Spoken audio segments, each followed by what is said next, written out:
चलिए दोस्तों, स्वागत है आप सभी का वर्ल्ड अफेयर्स चैनल पर। स्टार्ट करते हैं अपने आज का करंट अफेयर डेली बेसिस पर। यहाँ पर आप click point, organiser, special day, MCQ day, news of the day and PYQs देखिए। मेरा टेलीग्राम चैनल ज्वाइन करें, थोड़ा आपको फ्री कंटेंट बहुत ज़्यादा अवेलेबल हो सके और इजीली मिल पाए। और मेगा कॉम्बैक्ट है आपका, ये सब अपॉर्चुनिटी है। लिंक इसका कमेंट बॉक्स पे दे रखा है। लाइव ऑन कोड यूज़ करके इसे नोटिफाई कर लेना, जिससे आपको ये आराम से मिल पाए। चलिए आज के दिन की शुरुआत 9 मार्च नो स्मोकिंग डे आज के दिन ऑब्जर्व किया जाता है। ऑब्वियसली अवेयरनेस क्रिएट करने के लिए कि जो स्मोकिंग है उससे हेल्थ इफेक्ट्स होते हैं, उसको रोकना ज़रूरी है। इसकी शुरुआत जो है 1984 में पहली बार की गई थी यूनाइटेड किंगडम में। उसके बाद से ही हर मार्च में जो वेडनेसडे है, सेकंड वेडनेसडे, उस दिन ये ऑब्जर्व किया जाता है। तो ये बेसिकली 9 मार्च में ही आता है। ठीक है, इस बार तो 9 मार्च में ही है। चलिए पहला क्वेश्चन आप सभी के सामने।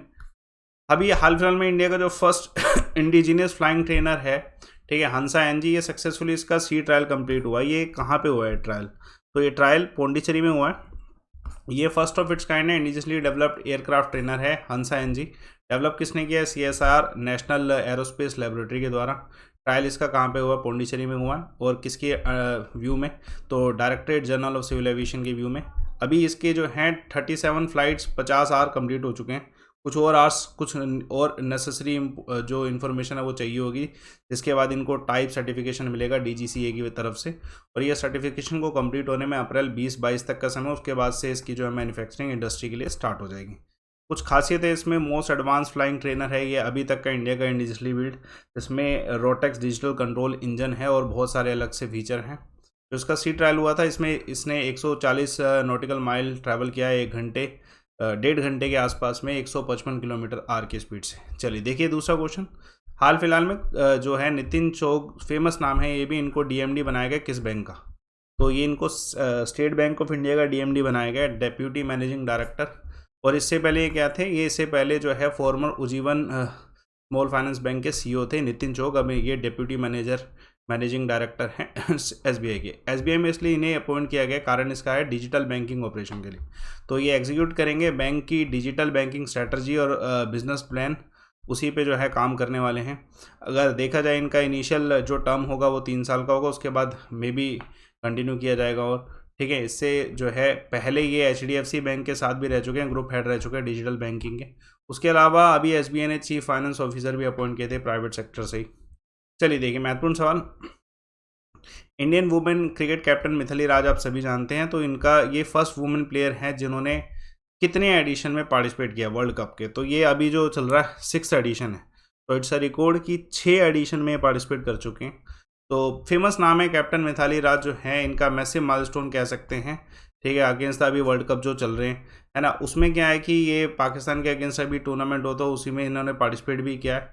ये फर्स्ट वुमेन है क्रिकेट में जो कि ओडीआई वर्ल्ड कप में 6 एडिशन में आ चुकी हैं। इन्होंने शुरुआत 2000 में की थी, उसके बाद 2005 सेकंड, 2009, 2013, 2017 और अब 2022। ऐसा रिकॉर्ड जो है मेंस में सचिन तेंदुलकर जी का है, जो कि 6 ओडीआई में खेल चुके हैं। इन्होंने भी अपना 1992 से स्टार्ट किया था और 2011 तक, जहाँ जो फाइनली इंडिया वर्ल्ड कप भी जीता था, तब तक में इन्होंने भी 6 जो है ऐसे वर्ल्ड कप जो है उसमें अपीयर हुए थे। क्वेश्चन इंपॉर्टेंट आ सकता है। देखिए महत्वपूर्ण सवाल। हाल फिलहाल में नारी शक्ति पुरस्कार 2020 और 2021 के किसने कंफर्म किए हैं? तो रामनाथ कोविंद जी के द्वारा। अभी आप सभी जानते हैं इंटरनेशनल वुमेन डे हुआ, उस पर तो है जो है प्रेसिडेंट रामनाथ कोविंद जी के द्वारा जो है इंटरनेशनल वुमेन डे पे जो है नारी शक्ति पुरस्कार जो है, ठीक है, 2020 और 2021 के दोनों एक साथ। और उन्होंने अप्रिशिएट भी किया है वुमेन्स का जो पार्ट रहा है। उसके अलावा एक थीम इस बार का जो था वो भी याद रखिएगा, #ब्रेक द बाइस। ये इंपॉर्टेंट है। आज़ादी का अमृत महोत्सव चल रहा है, इस पे एक वीक लॉन्ग सेलिब्रेशन हुआ था जो 1 मार्च को दिल्ली में स्टार्ट हुआ था और कंटिन्यू रहा था वो, ठीक है, इंटरनेशनल वुमेन डे तक, है ना। तो ये वीक लॉन्ग जो पूरा इवेंट था उसमें बहुत सारी चीज़ें की गई, राष्ट्रपति भवन में उसके बहुत सारे इवेंट भी हुए। चलिए देखिए महत्वपूर्ण सवाल आप सभी के सामने। कौन सा डिस्ट्रिक्ट है जहाँ पे गुजरात का डिस्ट्रिक्ट जहाँ पे प्रधानमंत्री मोदी जी एड्रेस करने वाले सेमिनार इन्होंने एड्रेस किया है? तो वुमेन्स एंड कैंप में इन्होंने एड्रेस किया, तो कच्छ डिस्ट्रिक्ट है ना। तो इंटरनेशनल वुमेन डे पे ही इन्होंने ये एड्रेस किया है सेमिनार। और ये लोकेशन क्या है? दो कच्छ लोकेशन है सैंड कैंप में, ये इंपॉर्टेंट है। और इस सेमिनार में बहुत सारी चीज़ें की गई हैं, जैसे discussion culture, religion, female upliftment, security, social status of women, है ना, इन सब चीज़ों पे डिस्कस किया गया है। और यूनियन मिनिस्टर स्मृति ईरानी जी, ठीक है, साध्वी निरंजन ज्योति जी, डॉक्टर भारती प्रवीण पवार, जो ये सब हैं इसमें इन्वॉल्व थे। Let's see the next question, women empowerment पे ही डिस्कशन था definitely. Let's see the next question, कौन सी कंट्री है जिसने कंसर्न रेज किया है यूनाइटेड नेशन सिक्योरिटी काउंसिल में over humanitarian crisis in Ukraine?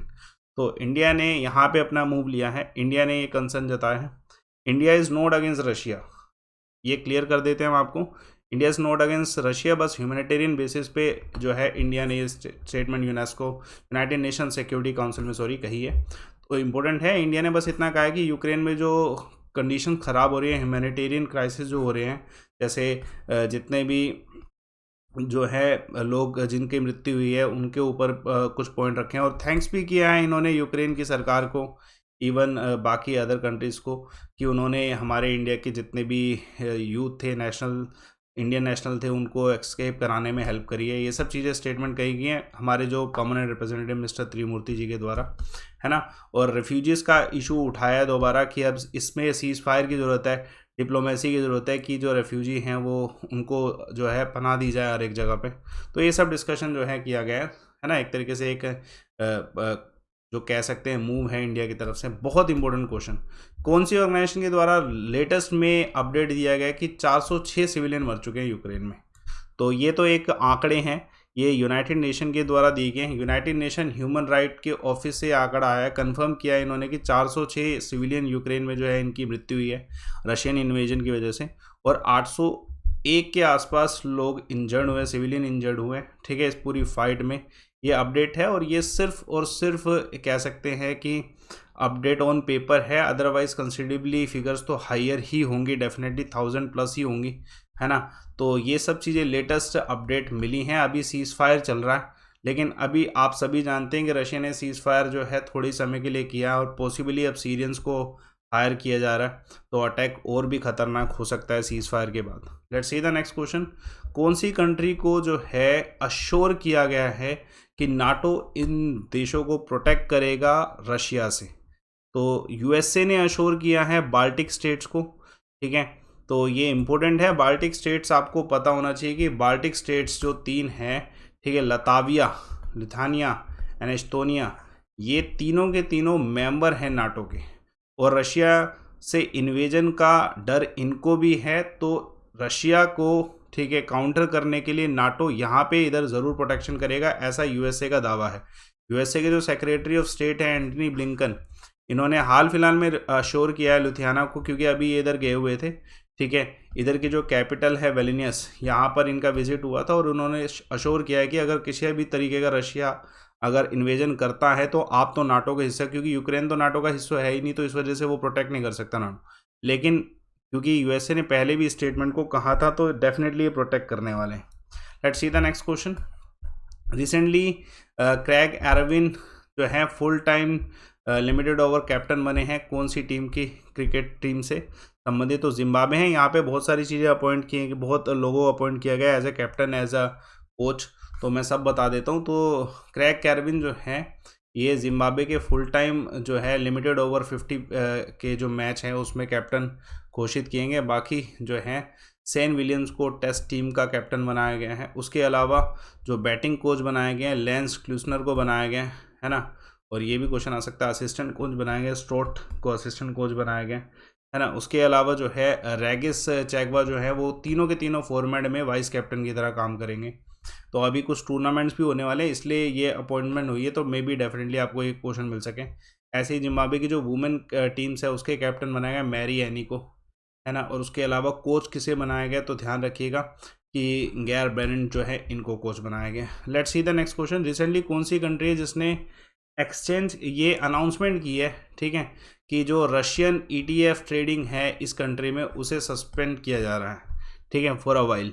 तो ये साउथ कोरिया के द्वारा किया गया। तो साउथ कोरिया का जो ट्रेडिंग है, ठीक है, वहाँ पे जो किंडेक्स रशिया MS स्विफ्ट है, ये इकलौता रशिया एक्सचेंज ट्रेड फंड है जिसको कोरियन एक्सचेंज ने जो है इस समय सस्पेंड कर दिया है, क्योंकि आप सभी जानते हैं सैंक्शन भी लग रहे हैं यहाँ पे। कारण ये नहीं कि सैंक्शन की वजह से कोरिया ने सस्पेंड किया, यहाँ पे कारण क्या है कि जो आप सभी जानते हैं रशिया की जो वैल्यू है, उनकी करेंसी की वैल्यू भी डाउन हो चुकी है, तो प्राइसेस डिक्लाइन हो रहे हैं, है ना। डिक्रीज 29.97% के आसपास हो गया, इसी वजह से जो है इसे सस्पेंड किया गया है, ठीक है।